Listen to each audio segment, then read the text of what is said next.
Hello students, today we will be continuing from where we completed in the previous video, and it was on page number 22, and I think second last paragraph we were discussing. In that paragraph, in this the whole story is that there is a group of students and they go for the discovery of they go for finding discovering their experience about the continent of Antarctica with their whole group and their professor, and they are going and so many questions are coming in their mind, and in between they are uh, questioning so many types of their whatever their things are coming in their mind, they are questioning from their professor and they are getting their answer. And as they got near as they were reaching near to Port Lockeray, so that was in the way of Antarctica only. So at that place the students found that the temperature of that place was 13 degrees Celsius only. So 13 degrees Celsius temperature is not a very cold temperature, because we all know that even though if we are sitting in our houses and if we are we are sitting in an air conditioned room, then also the minimum temperature we get it 17 degree or 16 degree, and and we can our body accepts it, we can bear it. So if 13 degrees Celsius temperature is there, it is not so much cold that one cannot bear it, and it can be a moderate type of temperature in the island of Antarctica. So that is why they said that this has become the climate of t-shirts and shorts. So this was the reason. So all these conversation is going on, and then see, from here I am starting from the last paragraph of page number 22. By evening, by their watch and not by moonlight, means by their watch, because we all know that in Antarctica there is 6 months of day and 6 months of night. So it doesn't matter that according to our watch, if it is evening then there will be evening. No, it will be continuously 6 months day and 6 months night. So not according to the continent but according to their watch. In the evening, the group got into their big tent and they hurried to grab their mugs of hot chocolate milk. They wondered they wondered if they would get only ice cream throughout their stay in Antarctica, with ice and snow blanketing virtually the entire continent. The environment was believed to be just too harsh and barren to support anything beyond occasional human visitors. It was believed that Antarctica has virtually no life. This is untrue.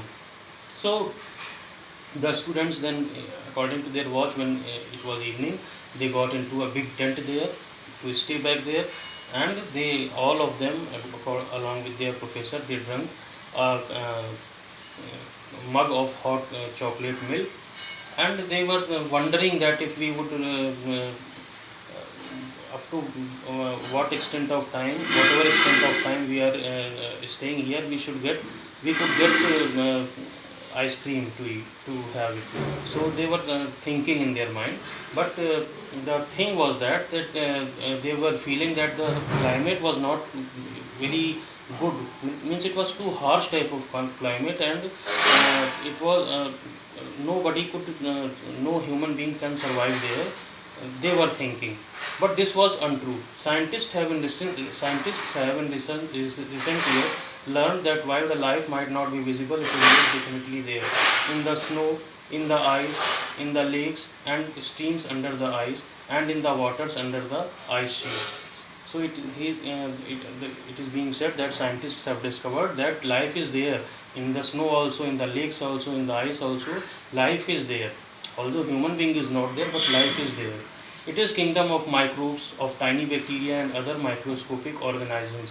These are extremely small, but an Antarctic researcher has calculated that the mass of living cells in Antarctica equals or exceeds all the living creatures in the freshwater lakes, rivers and streams elsewhere on the earth.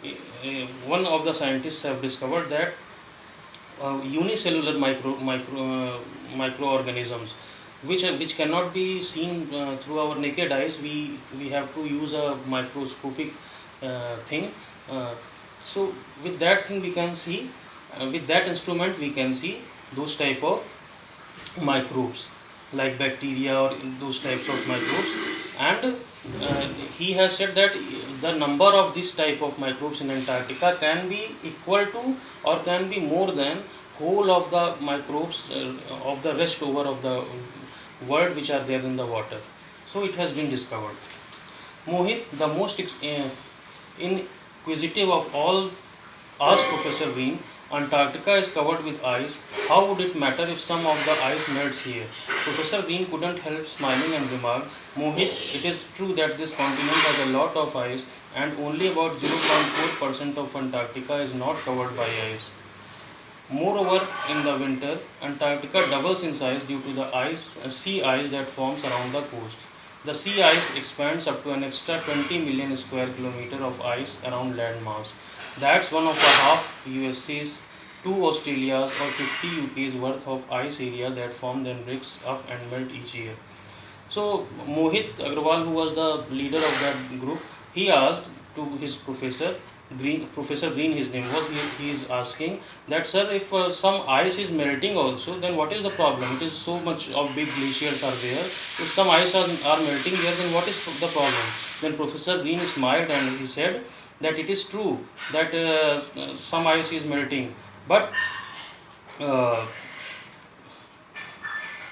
only about 0.4% of Antarctica is not covered by ice. He is saying that not only 0.4% of Antarctica is covered by ice, but when winter comes, the ice cover expands about 20 million square kilometer in the winter. So it is not very less area, it is a very vast area. The entire group sat wide-eyed, trying to let the fact sink in. Means it was unbelievable fact that 20 million square kilometers, you can imagine how much long it is there. Professor Green continued, coming back to Mohit's question. Loss of sea ice could have varied and extensive consequences, such as contribution to continued Arctic warming, accelerated coastal erosion due to increased wave activity, impacts to large predators like polar bears and seals that totally depend on sea ice cover, intensified mid-latitude storm tracks and increased winter precipitation in western and southern Europe, and less rainfall in the American West. So he said that because of melting of these glaciers, so many its drawbacks are there which can happen. Suppose that first of all the temperature will start to increase, it will global warming will be increasing, it will start to increase. Then most of the big cities of Europe are situated on the sea only. So when the water will be when the ice will melt, the flow of water will become more in the seas, so the coastal erosion will be there. Then in winter rainfall will become more extensive, and the life which is there in sea, like polar sea or in ice, like polar bears, they live in Antarctica, and when the ice will melt, how will they sustain there? So those so many types of drawbacks he's told about the global warming. Even the geography teachers were amazed after listening to that. One of them spoke about another fact. The global warming effect of Antarctica is 5 times as strong as anywhere else in the world. In the last 50 years, the continent has experienced a warming of around 4.5 degree Fahrenheit or 2.5 degrees Celsius. The global warming effect of Antarctica is rapidly decreasing its ice thickness. For example, one of the islands of Antarctica called Signy, the permanent ice cover of its lake has decreased by more than 45% in the last 60 years. The other teachers who were there, they were also listening to Professor Green, and they said, yes, you are correct, because in last 50 years, the average temperature of Antarctica has risen up to 2.5 degrees Celsius. And there is one of island called Signy, they are in Antarctica. its ice cover has been decreased by 45% in the last 60 years. So one of the most worrying aspects of global warming is its rising sea levels, especially as one of the most world's great cities are located on the coast. Antarctica is the main reason that sea levels are rising, as that is where the majority of world's water is locked up in ice that is 1,000 times more than the North Pole. So these many because of the melting of glaciers in Antarctica, what can happen? Other professors also repeated the same thing. Those 3 days in the white continent built up memories that would last forever in the minds of each one of those who were there. The expedition was a huge success. Mohit and his friends managed to bring back about 30 kilograms of ice back from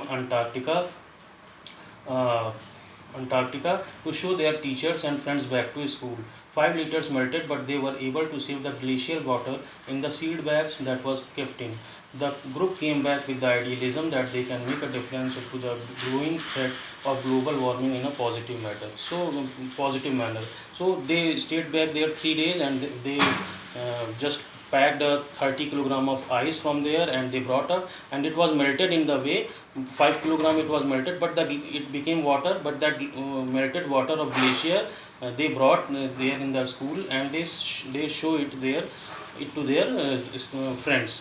So and they felt that we can do something to stop global warming and save our environment. So this was the whole story, and that's all for today. Thanks for watching.